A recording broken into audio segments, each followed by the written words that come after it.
Görmeden tanıştırdın, iman etmeyi nasip ettin. Bizleri kardeş kıldın, kalplerimizi sevgiyle birleştirdin. Bize kulluk nedir öğrettin, hac nedir, umre nedir öğrettin.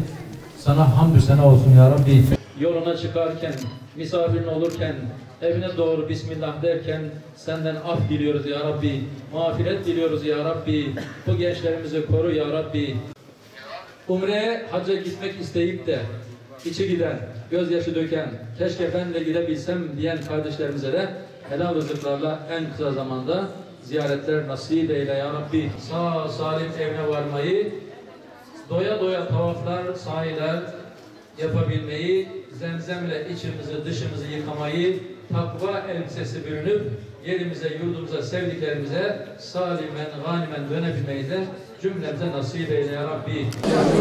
Evet, çok mutluyuz, çok heyecanlıyız. Şu anda 164 adet gencimizi Umre'ye göndermenin onlarla birlikte biz de heyecanlı yaşıyoruz.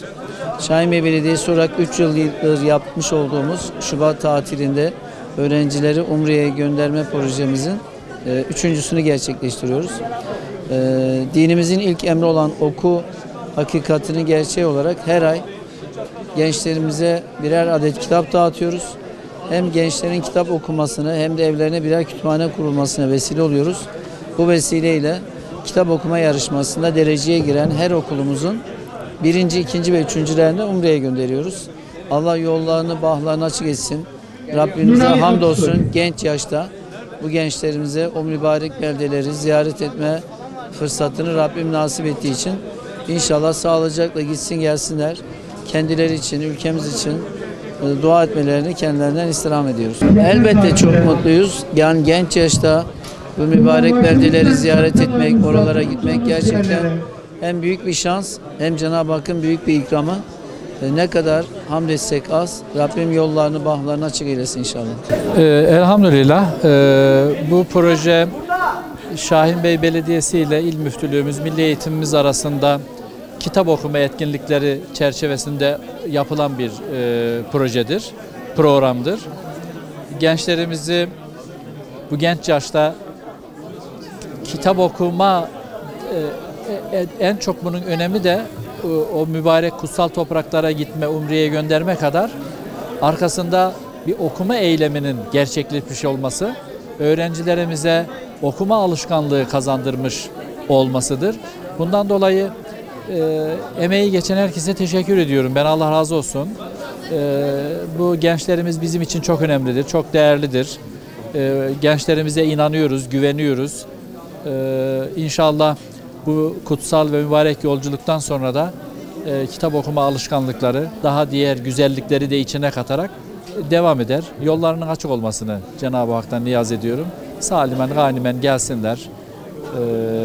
Mübarek toprakları ziyaret etsinler, tavaf yapsınlar. Peygamber Efendimiz'i, Medine-i Münevvere'yi ziyaret etsinler. İslam'ın doğduğu yerleri, İslam kardeşliğinin oluştuğu yerleri, İslam ahlakının en kristalize bir şekilde yaşandığı yerleri ziyaret etsinler. Oralardan yeni duygular, yeni düşünceler, yeni tefekkürler alarak dönsünler. Hayırlı yolculuklar diliyorum. Çok heyecanlıyım ki Resulullah'ın dolaştığı sokaklarda dolaşacağım. Resulullah'ın kabrini ziyaret edeceğim. Buna vesile olan herkese çok teşekkür ediyorum. Allah razı olsun. Bu zaten çok yani heyecan verici bir şey. Rabbim oraya layık olmayı bize nasip etsin inşallah. İlk önce bu organizasyonu düzenleyen tüm emeği geçen arkadaşlara teşekkür ediyorum. Allah onlardan razı olsun. Çok şükür bizi bu genç yaşımızda Peygamberimizin ayak bastığı yerlere kavuşturuyorlar. Onlardan ayrıyeten çok teşekkür ediyorum. Yani biz orada Allah'ın misafiri olacağız. Bu çok güzel bir lütuf. En önemlisi de bu genç yaşımızda orada olacağız. Allah belediye başkanımızdan razı olsun. Bu genç yaşta bizlere orayı, o atmosferi, o kutsal yerleri gezdireceği için bu projeyi başlatan ve yardımcı olan herkesten Allah razı olsun.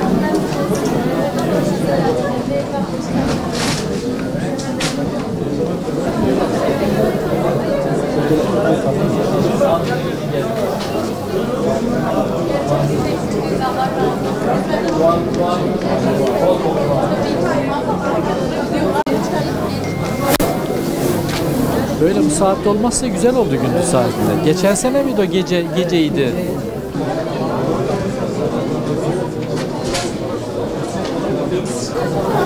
Tamam.